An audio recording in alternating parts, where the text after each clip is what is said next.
Welcome to That's Life Podcast, episode 37. Before we dive into today's guest, I would just like to give a special reminder. That's Life just came out with some new merchandise yesterday. It's a design that I really take some great pride in. It was a lot of fun making, and I just recently ordered a bunch of samples for myself, so I hope you guys will go on that'slife.com and purchase some. Once again, all the proceeds go directly back to supporting the podcast. But without any further ado, I would like to introduce today's guest.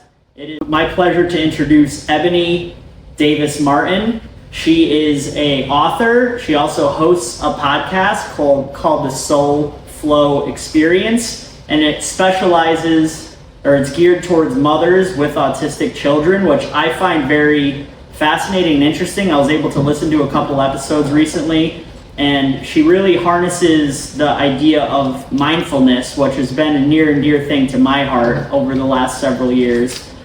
So without any further ado, why don't you say hello to the kind people at home, Ebony?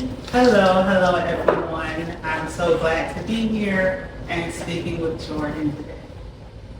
Yeah, it's we're back at the Chamber of Commerce. They're so nice to open the doors for us and allow us to do it again. We met last week when we were doing that podcast, so we have another live studio audience. Big shout out to you guys for attending. It's a lot of fun having some spectators. Yes.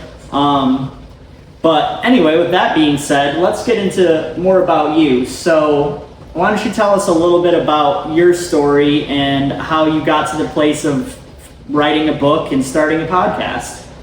Sure. So I will start by saying I am the mother of 3 young adult children. They are ages 22, 23, and 28. I also have a grandchild who's 3 years old.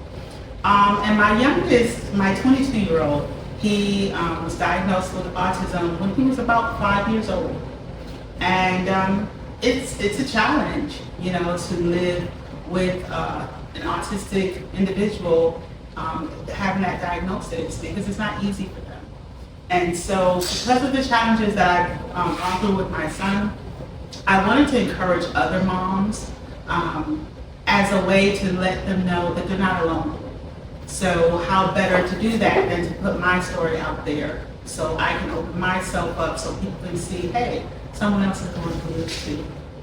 Yeah, that's beautiful that you created the space to connect with other mothers or other people in general just that are going through that. I have a few questions. There's, like I was saying before we hopped on, about my own curiosity is, I know at least the way that they used to describe autism, it was a spectrum. Maybe you could elaborate on that a little bit for me? Sure, and of course I'm no expert, but I do have my own lived experience.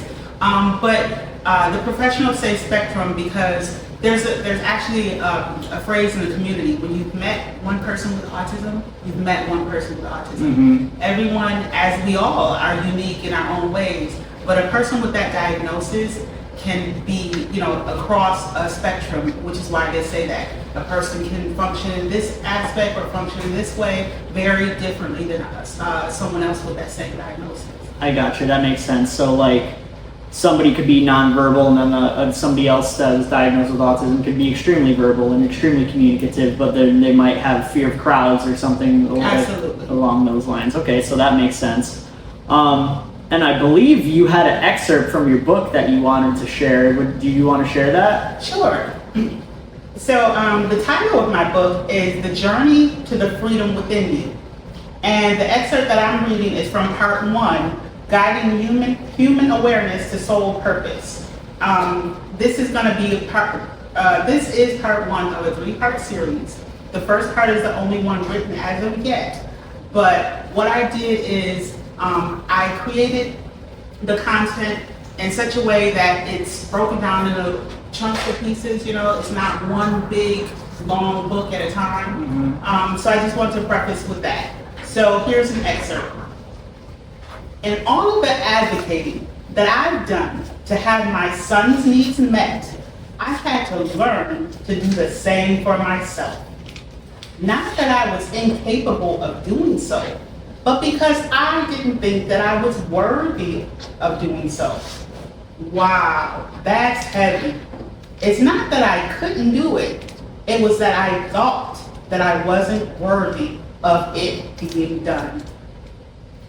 True confidence is that inner core connection. It's not based on how you feel day to day. One thing is certain, without a doubt, life is going to keep on happening until it doesn't. Our loved ones will need us until they don't. So if we're constantly giving and doing for others at the expense of ourselves, then we are only shortchanging ourselves. With as noble as that may seem, ask yourself, is it truly in your and your children's best interest to not ever make your own heart smile? How much better will life be for them when you are happy and fulfilled? Your family's needs will continually be met, so why not meet their needs and prioritize yourself to at least be added into the mix? I'm not saying flip things upside down or to even put yourself first. I know that's too much to ask. I wouldn't even be able to put myself first in my own life. I'm simply challenging you to. Oh, that was great. If people want to hear the rest of it, where can they go find it? I am on Amazon. You can search for me as the author's name, Ebony Davis-Martin. I'm also on Audible. It is available as an audiobook as well. I was going to say, you read that very well. I hope that there's an audio version of that somebody could listen to, because that was read very well. Thank you. So thank you for sharing that. So if anybody's listening at home and they want to go check out her book, she told you the places to find it, you should definitely go help support her. And I have a couple questions about that, because you touched on some very good points that need to be spoken more about, which was ultimately your own self-worth. What did you do where you had that realization first and foremost, and then secondly, help bolster your self-worth, and then realize that you need to probably start setting boundaries? I realized because I was getting overwhelmed. Every day was just so much. And I was doing for my children, of course, for other people, for everyone but myself. And I'm like, I had to look at that. I'm feeling tired, fatigued, drained, emotionally overwhelmed, all these things. And I'm like, why? Why is that? Well, I'm realizing that I'm giving of myself, but I'm not doing for myself. Mm-hmm. So then I had to analyze, okay, this is what's going on. Why is this going on? Why is it that I can do so much for everyone else, but I can't do for myself? Mm-hmm. And that's when I realized, well, I didn't think I was worthy of doing for myself. Yeah, so what you're saying sounds very similar to what I feel like a lot of mothers experience, is they put everybody else's needs in their house in front of their own, Mm-hmm. and then their own basic care sometimes even isn't brought into question, because either they don't have time or they don't have the energy to put into it. Right. So when that realization happened, what did that change look like for you? I'll tell you, it's still a process. I don't have the magic sauce and it's just poof, bam. It is a process. And it started, as I mentioned, for the reasons why, it started there, and I just took it one day at a time. And I'm like, okay, how can I get to a place of back to me? Mm-hmm. And it didn't mean I just forsake everything else and just only focus on me. It just meant that I started adding myself to my own list every day. And I just took it one day at a time. Yeah, I think that's huge with a lot of things, is just taking everything one day at a time. At how old were your children at that stage of your life? Was this a recent thing that happened, or did this happen 10 years ago? There's actually two answers to that, because the realization was way back maybe 10, 15 years ago. Mm-hmm. But I didn't start putting into action until I'll say maybe the last 5 years or so. Okay. And that started with me relocating to Florida. Okay. Where are you originally from? Originally, I'm from Buffalo, New York. Oh, okay. My dad grew up in Buffalo. Well, he grew up in East Aurora. Okay. So I know that's close by. Yeah, somewhat. Yeah. Yeah. Do you miss it back there? No, the weather, which is why I came here. The weather's crazy there. I remember going up there in the winter to visit my grandparents, and I loved it as a kid because the snow drifts were like 8 feet tall, and I made the craziest snow forts. And they also, the sponge candy and the cheese curds there are pretty good, if you ask me. Yeah. The food is great there. Yeah, and what is it? Is it beef on wick too? Is what they're known for? Yeah. But that's cool that you're from Buffalo. You said you moved here 5 years ago? Just about 4 years and some months. Okay. How was that transition moving? Did all your children move down with you? My youngest is with me. My middle child moved down a couple years ago, so like maybe 2 years ago now. Okay. My oldest child lives in Atlanta, so not too far away. Okay. Have your children been supportive of your youngest child? Absolutely. Okay, so they've been like is it I didn't ask, is it a boy or a girl? Boy, It's a boy. So they've been his protector and like try to mentor and steer him. Yes. What is that like dealing now with a young adult with autism? Because I know that's going to lead to a whole bunch of different challenges than dealing with a child that's 5 or 6 with autism, because now they're just have had their own experiences and see their peers that are doing different things. So what does that look like? Excuse me. It actually is like you said, it is very different than when he was younger. And we're still, going day by day is what we can do, because if you think too far ahead, obviously you have to plan for things, plan for the future. But if you think too far ahead every day, then that gets even more overwhelming.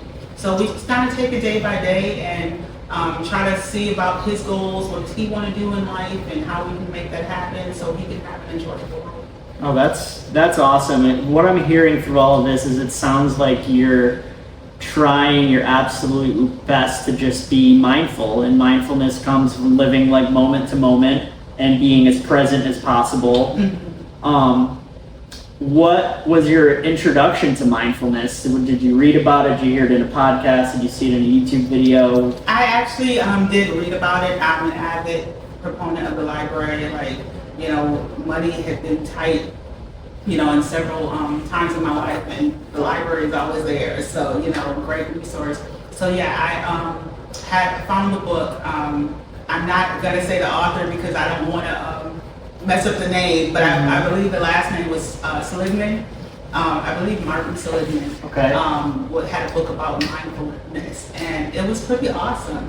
It's pretty mind-blowing because it's so simple yet it's so profound. It is such a simple, profound concept. My introduction to mindfulness came from Sam Harris. He's like a neuroscientist and moral philosopher. He has a bunch of YouTube videos. He has his own podcast too, but the concept of it is very simple, but it is so profound. And then once you're aware of your awareness, and then you're applying that awareness in each moment, which is no easy task. Right.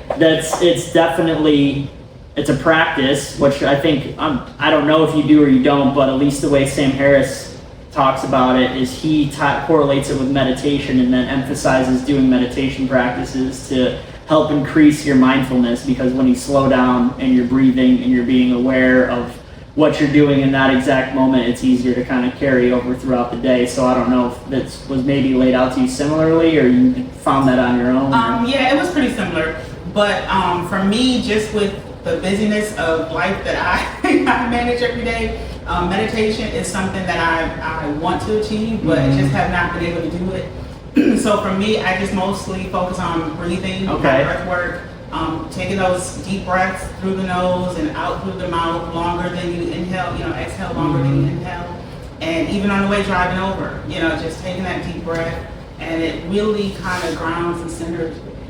Definitely. I think that's one of the key things with it all too, is the breath, is to just re-ground yourself. And that's one thing that I find very interesting. The last several years, maybe it has to do with my own awareness towards the subject, or maybe it is actually happening, but I feel like more people are becoming aware of the power of the breath and the type of breaths they're taking and the patterns they're using and where they're breathing from and into.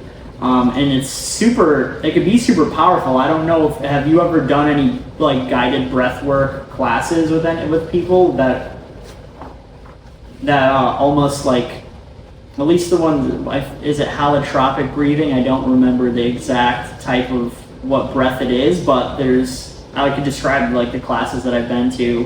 When I was living in New York City, I went to a few. I actually know somebody that practices and does this down here, but the intentions of it are to release ultimately like either stored energy in your body that's potentially like harming you, or to release some sort of trauma or make some sort of peace with it. And you do these breathing patterns in a rhythm for rounds. So you can do like 3 or 5 rounds of it, and it's been some of the most profound experiences that I've ever had with the emotional release, like through it and like after the fact. Like through it, you're feeling the release, and like I've verbalized it through like they encourage it. It's a safe space, so they encourage like however you need to express it, whether that be like hysterically crying, whether that be grunting, whether that even be screaming, and they'll be there to guide you through it if you're like in a stuck place. But the end result is almost like no other.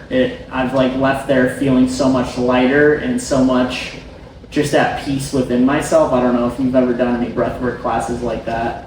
Not like that. That actually sounds amazing, especially like with grunting. As soon as you said that, I'm like, oh, my son would love that. He would love that as an outlet. But yeah, I've taken classes like through an app, those type of guided type things. That's cool. And I know in your podcast you tie breathwork back into it. I like I said, I only listened to a couple. I didn't listen to the whole thing, but I remember you saying last week you'll just do guided breathwork. So what is a breathwork podcast from you look like? Would you like to maybe guide everybody through one? Oh, now you want to put me on the spot? If not, it's okay. I don't want to put you on the spot. I can do just a quick one. And okay. It's really simple. Like I mentioned, just the breathing. For those of you who want to participate, those of you who are listening in, those of you who are here with us, I just first start by closing my eyes and just kind of thinking about something other than things that stress and overwhelm you. Think about something that is happy and joyous to you. And so as you close your eyes and think about that thing that is really happy and joyous for you, we start by taking a breath. And we're going to take a breath. We're going to inhale through our nose for the count of 3. We're going to hold it for the count of 3. And then we're going to exhale out of our mouth for the count of 5. So let's begin. Eyes closed. Think about that thing that brings you happy and joy. And deep breath in through the nose. 1, 2, 3. And we're holding 1, 2, 3. And we exhale through the mouth. 1, 2, 3, 4, 5. And it's as simple as that. That was awesome. I thank you for sharing that with all of us. I really appreciate that. That's one thing too about the breath. Now that we're kind of in the subject and we're breathing and talking about it, I really like the pauses of the breath, because I feel like that's my own personally lived experience, but that's when I become the most aware, because I'm not just mindlessly breathing, I'm not inhaling or exhaling, I'm paused in it, and then that's what really makes me like kind of snap to and be like, okay, what are you doing right now? Because you're not breathing, so you need to focus on what's going on. I don't know, like, how has the breath work helped you to kind of navigate your own journey? It helps because it brings that calm. One of the things that I kind of struggle with is anxiety, so I'm like always tense and always like, okay, what's going on? Like, what's going to happen? So it's for me, it kind of serves as a reminder to just relax, so that I'm not tense all the time. Like even now, I'm like, okay, reminders, my legs and my tense all over, let me relax myself. Yeah, absolutely. I think just in general, everybody in life experiences anxiety in one shape, form, or another of just life, because life can be very anxiety driven. And this is a thought that I don't know if there's an answer to, but I I often question if, say, 50 or 60 years ago, if there was as much anxiety in the world as there is now, or how much of it correlates back to us having cell phones and seeing what other people are doing, thinking we're not doing enough. We're consistently getting bombarded by phone calls and text messages and emails, either asking for money or needing to pay a bill, or there's a sale going on, or one thing or another. So I'm wondering what your thoughts are on that. Like, that's a good perspective. I'll say I actually see some truth in that. Like, life is just busy. Mm-hmm. It's busy now way more than when my grandmother was always in her garden or Mm-hmm. doing things that were more peaceful. There's a lot more stress in the world today for sure. And for me, having a child who's autistic, it's all that much more. And so that's why my heart is toward autism moms, as I call myself and endearingly refer to other autism moms, is that because it's so busy, each moment, from moment to moment, you just never know what's going to happen next. Mm-hmm. So just as you mentioned, like with our phones, if we get notifications about bills, we get emails from work or whatever, or social media, whatever is happening and trending, and we get notifications. In the life of, I'll speak for myself, those, I'll equate the notifications to my son's needing me. He's very independent. He's able to stay home, for hours at a time, and he can do some things independently. But there's always that next thing. Mm-hmm. So imagine if those notifications on your phone, that's me, like, okay, this and something else and something else. So yeah, it can definitely be stressful. I can see that, but also on the positive side of things, you said he is independent. Yes. So what did that independence look like? Maybe for mothers or fathers listening at home with autistic children that are younger, and maybe they're not seeing that independence. What did that independence growth look like for him? Maybe to give some people at home that are listening some perspective. I'm glad you asked that because I love this story. So we started when he was about 10 years old. And an issue came up where I had to leave the house. And we had just gotten home and he was settled. So I didn't want to disrupt, change is difficult. So I didn't want to take him back out and go do this thing. And I knew it was going to be right down the street and it was going to be really quick. So I asked him, I said, how do you feel if Mom left you here for a little bit and I went right down the street and I'll come right back? And he said, okay, but I don't want to hear the doorbell. So, because that for him, it's a startle factor in different things. And so I left him and I put a note on the door and I said, do not knock, do not ring the bell.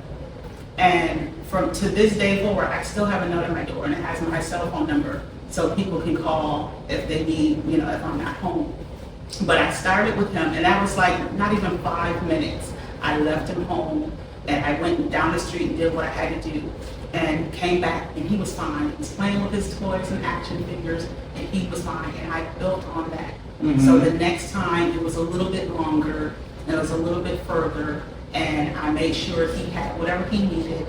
And it wasn't something I did frequently, but I built on it. And I would say to others, start somewhere. We know our children best. We're with them and we are connected to them, and you can tell what you can try. And hey, if it doesn't work, okay, it doesn't work. Mm-hmm. Try again, try something else. Definitely. I would have to imagine too, through all of it, you probably are one of the most patient people in the world, if I had to take a guess. People tell me that, yeah. So that's a great quality. Were you always that patient? Or I like to think I was. Thinking back on when I had my first child and then, subsequent children, I think I was pretty patient and calm-natured. People tell me all the time, oh, your voice and being around you, you seem so calm. Excuse me. So I think I was, so that definitely helps. But that doesn't mean I'm calm and patient 24/7. Mm-hmm. Situations happen and I'm like, oh my goodness, but then I make it a point, that mindfulness again, to get back to that calm. Yeah, that's super important. It's always just coming back to that calm, realizing like just breathe, and then ultimately everything in that moment is fine. It's just the stress and the anxiety or whatever is coming from it is either we're living in the past or we're projecting into the future, and we're living that experience when actually in this moment that experience isn't happening to us. I have another question for you based on, it somewhat ties in with the patients. Obviously, there's still rules or certain boundaries that you don't want your children to do.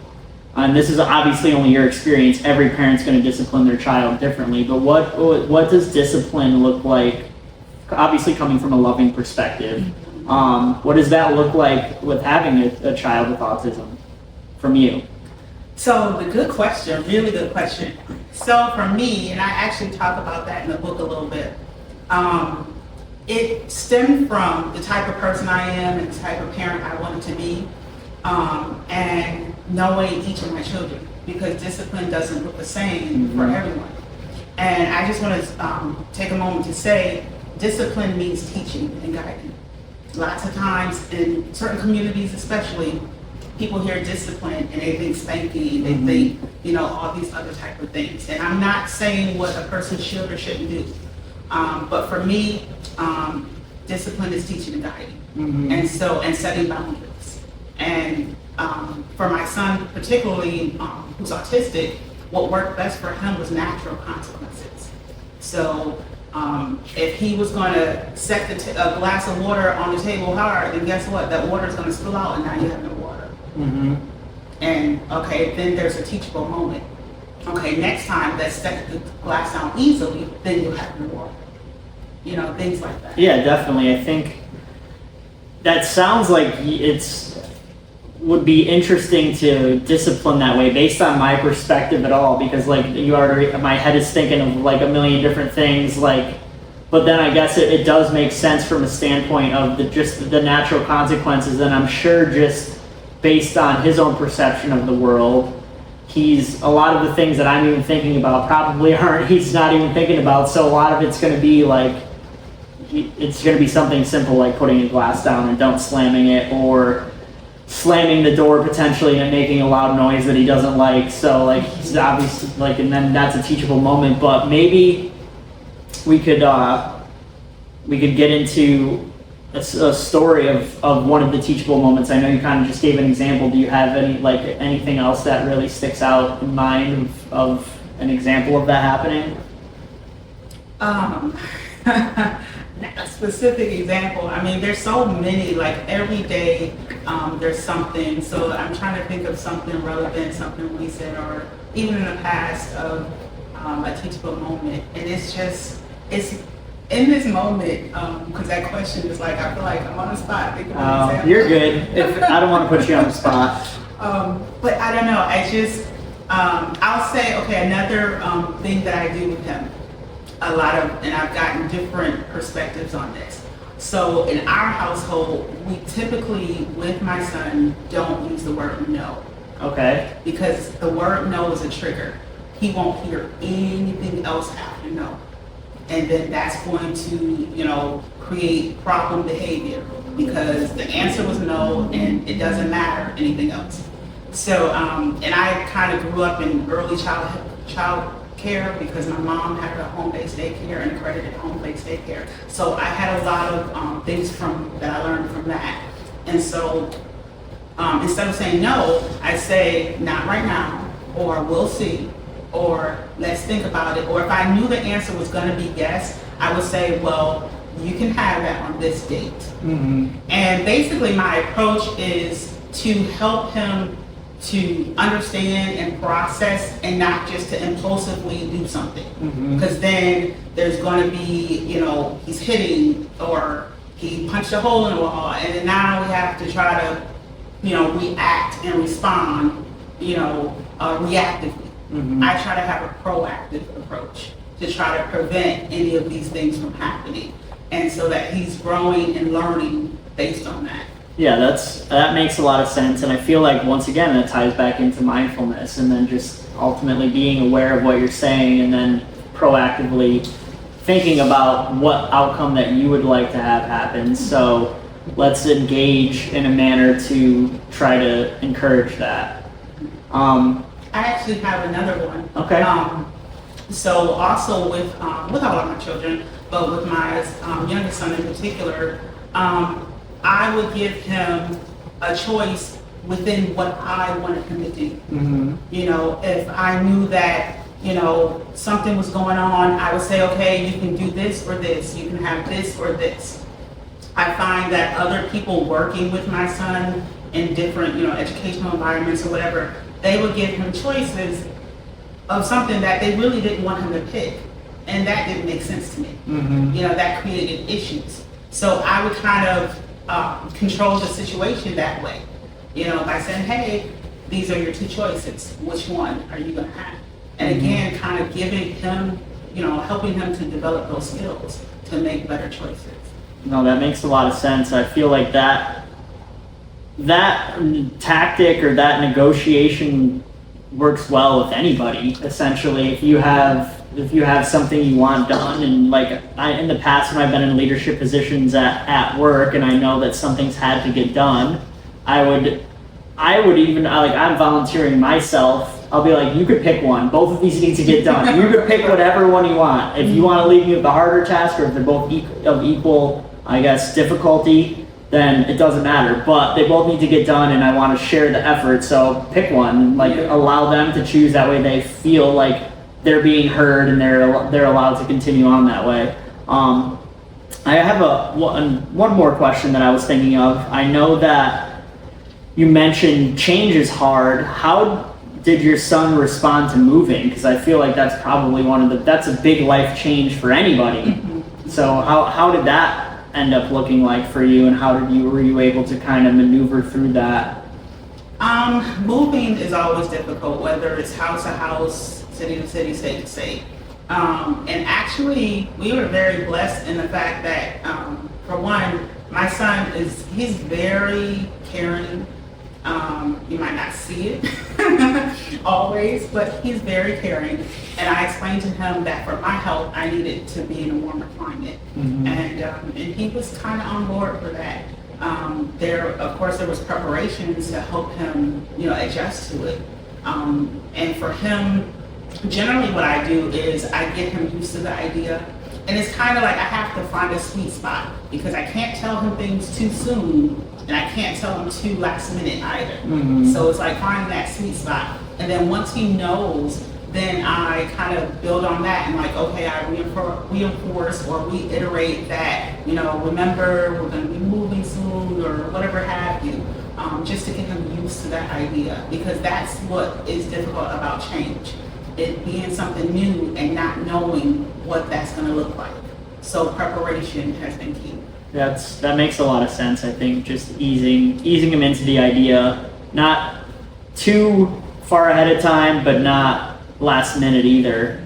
I think that in general, that sounds like a really solid approach.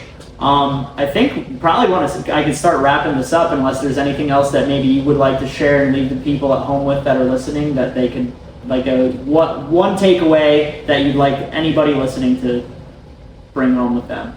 I would say just to connect with the inner calm, whatever that looks like for each person. And it's difficult, I know.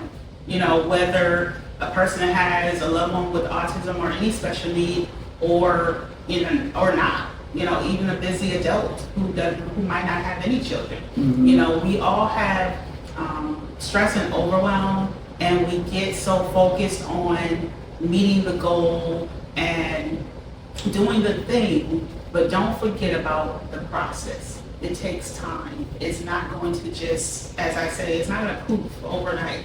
You know, don't forget about the process. Don't forget to put yourself as priority. You know, it's not something that you have to do, you know, at the sake of forsaking everything else. You just have to put yourself in the mix, and don't forget about, because that's what our calm is related to. Mm-hmm. Our goal, our purpose here. And if you stay connected to that, it'll be easier to get through the other things that you're going through in life. That was beautiful. I really appreciate you sharing that. I think that is a tremendous takeaway, and I'm going to do my best to continue to try to apply that. And I wanted to thank you for coming on today. It's been super informative, and this was a lot of fun, and I'm glad that we were able to get together and do this. Absolutely. I appreciate you having me here, and you made it easy for me. I was really nervous to do this, but you helped me. And I apologize if I put you on the spot at all. That's fine. That's one of the things that tends to happen, because I obviously don't see any notes anywhere or any scripts, and we might have chatted a little bit beforehand, but like the way that the conversation develops, and I'm kind of just like, oh, random thought, I should ask this question. Mm-hmm. So I didn't mean to put you on the spot, but I think you did amazing at, even though I did that, you were able to pull some stuff out and discuss it. So thank you for just coming on and sharing it. Where could the people at home find you if they'd like to listen and buy the book? I know we already talked about it, but more, you talking about your stuff more, it never hurts anybody, and I want people to be able to follow you and find you and support what you have going on. Awesome. Well, thank you. I appreciate that. So as I mentioned earlier, my book is on Amazon. So is the podcast. The podcast is on many platforms, and the name of the podcast is the SoulFlow Experience. SoulFlow is one word. You can also find me on Audible, because my book is an audio book. My name is Ebony Davis-Martin. You can Google me that way. I do have a website, and my website is soulflow.page. And on my website, you'll have all my information. There's an excerpt of the audiobook. The podcast is on there, and a lot of good information to help, because I'm here as a resource. Awesome. Yeah, I'm going to make sure that all of that information gets included in the show notes as well for the people listening, so They can find all that. And once again, I just wanted to thank you for being on, and we're out. Thanks. Awesome. Appreciate it. So I'll give you a high five for being alive. That's my thing. Thanks. Okay. Awesome. I got some merch for that. That says that. Awesome. I appreciate it. Like I said, you really, ask good questions, and you helped us. I was so a little nervous. You did great. I couldn't tell at all. Maybe on the inside you're nervous, but on the outside you